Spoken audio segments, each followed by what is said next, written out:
नमस्कार, जेकेएन हिंदी न्यूज में आपका फिर से स्वागत है।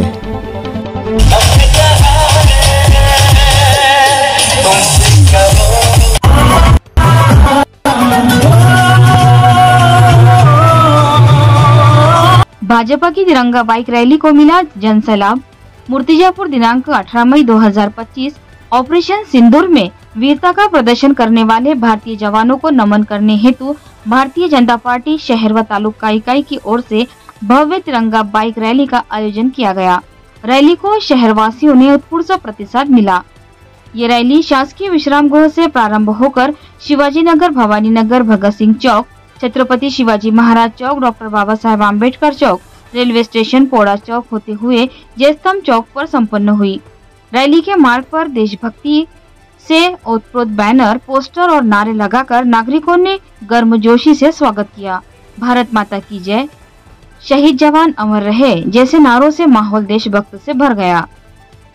समापन कार्यक्रम में सांसद अनूप धोत्रे, विधायक हरीश पिंपड़े एवं उपस्थित पूर्व सैनिकों ने शहीद स्मारक पर पुष्पांजलि अर्पित कर श्रद्धांजलि दी। भारतीय सेना के तीनों अंगों के जवानों को सैल्यूट कर उनके परिवारों के प्रति कृतज्ञता व्यक्त की गई। इस रैली में भाजपा पदाधिकारियों, कार्यकर्ताओं, विभिन्न सामाजिक संगठनों व बड़ी संख्या में युवाओं ने सहभाग लिया। राष्ट्रभक्ति का ये संदेश देने वाली ये रैली शहरवासियों के दिलों में गहरी छाप छोड़ गई। Reporter Mohammed Shoaib, JKN Hindi news, Murtizapur, Akola. Pulwama हमला केला आणि त्यामध्ये भारत देशाचे पर्यटक तिथे गेले होते काश्मीरले।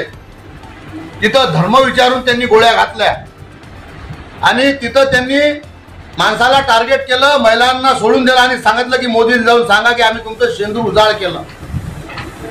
पण या देशाचे यशस्वी पंतप्रधान आणि या देशाचे तिन्ही सैन्य दल यांनी ज्या पद्धतीनं ऑपरेशन सिंदूरच्या माध्यमातून पाकिस्तानला दाखवून दिलं, ईद का जवाब पत्थर से, आणि पाकिस्तान मधले दहशतवादी आतंकवाद्यांना यांना कॉन्शियस दान घातलं आणि 2 दिवसाच्या आत पाकिस्तानले घुटण्यावर आणलं।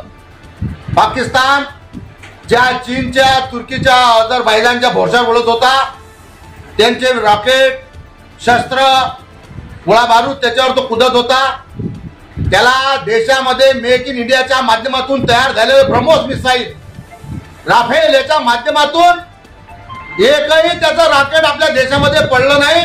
हवेतल्या हवेत ते निस्तनाबूत केले, खतम केले।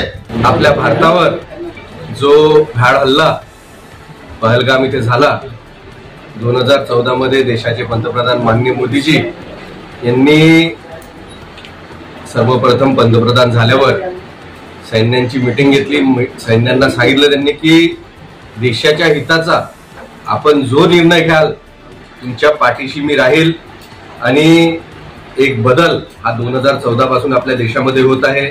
महाशक्ती म्हणून आपल्या देशाची ओळख निर्माण होऊन राहिली आणि कुठेतरी जे आपले शेजारचे देश आहेत त्यांना हे नको आहे की भारत हा एक विकासशील देश झाला पाहिजे, येथील जे गोरगरीब आहे यांचे जीवन सुधारलं पाहिजे। आज मोदी आवास योजनेच्या माध्यमातून अनेक ज्या सरकारच्या योजना आहेत याच्यामधून सर्वसामान्य लोकांचे जीवन हे सुखद होत चालले आहे। आपण पाहू शकता महाराष्ट्र असेल, संपूर्ण देश असेल, इथे लोड शेडिंग सारखे विषय होते। उन्हाळ्यामध्ये 8-8 तास वीज नसायची। आज जो आपल्या देशामध्ये बदल होऊन राहिला आणि विशेषतः हे जे युद्ध झालं अवघ्या 23 मिनिटांमध्ये 9 ठिकाणी पाकिस्तानमध्ये आपल्या भारतातले शस्त्रास्त्र असतील, आपली एअरफोर्स असतील, आपली सेना असेल, आपलं नौदल असेल, या नेव्हीच्या माध्यमातून सगळ्या आपल्या सैनिकांच्या माध्यमातून एकतर्फ युद्ध हे भारताने केलेलं आहे। भविष्यामध्येही भारत हा कुणाचा जीव जावो, कुणाचं नुकसान हो या विचाराचा भारतातला नागरिक नाही आहे। परंतु देशाचे पंतप्रधान माननीय मोदीजी, माननीय अमितभाई शाह यांनी सांगितलं आहे की आम्ही आमच्या देशावर, आमच्या नागरिकावर अन्याय बिलकुल सहन करणार नाही।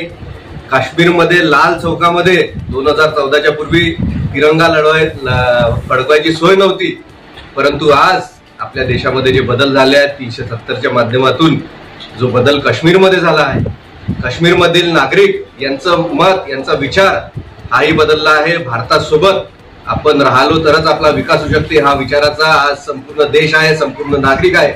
त्यामध्ये सगळे समाज, विशेषतः जे मुस्लिम बांधव आहे, यांनीही या हल्ल्याचा निषेध केलेला आहे. सर्व पक्ष माननीय मोदीजी यांच्या नेतृत्वामध्ये त्यांनी सगळ्या पक्षांनी, विरोधी पक्षांनी युद्धासाठी मोदीजींना सांगितलं की तुमच्या नेतृत्वामध्ये तुम्ही जो निर्णय घ्याल त्या निर्णयाला आम्ही तुमच्या पाठीशी राहू. आज ही एक नवीन सुरुवात आपल्या देशाने केलेली आहे. जगामध्ये इतिहासामध्ये कधी असं युद्ध नव्हतं झालं, तसं एकतर्फा युद्ध भारताने जिंकलं आहे. आणि त्याच्यासाठी आज आपल्या देशातील सगळे सैनिक, आजी माजी सैनिक जे बॉर्डरवर आहेत, ते सैनिक ज्यांच्या सुट्ट्या कॅन्सल झाल्या आणि ते वापस गेले, अशा सगळ्या सैनिकांचे आभार मानण्यासाठी आपले लाडके आमदार विकास पुरुष हरीशभाऊ पिंपळे यांच्या नेतृत्वामध्ये बार्शी टाकळी तालुका आणि काल तिथे एक भव्य रॅली झाली. आणि आज मूर्तिजापूर शहरामध्ये सगळ्या मूर्तिजापूर ग्रामीण मधील, मूर्तिजापूर शहरामधील लोकांच्या माध्यमातून आज ही रॅली झालेली आहे. एवढ्या उन्हामध्ये सगळे रॅलीमध्ये भव्य संख्येमध्ये उपस्थित राहिले. या सगळ्यांचे हरीशभाऊ आणि माझ्या माध्यमातून आम्ही त्यांचे आभार मानतो. विशेषतः जे ज्येष्ठ सैनिक होते, जे आजी काही सैनिक त्याच्यामध्ये जे आज मूर्तिजापूरमध्ये होते, काही काल बार्शी टाकळीमध्ये होते, तेही उपस्थित राहिले. या सगळ्यांचे आम्ही आभार मानतो. धन्यवाद. ऐसी ही और खबरों से जुड़े रहने के लिए देखते रहिए JKN हिंदी न्यूज. ऐसी ही और खबरों से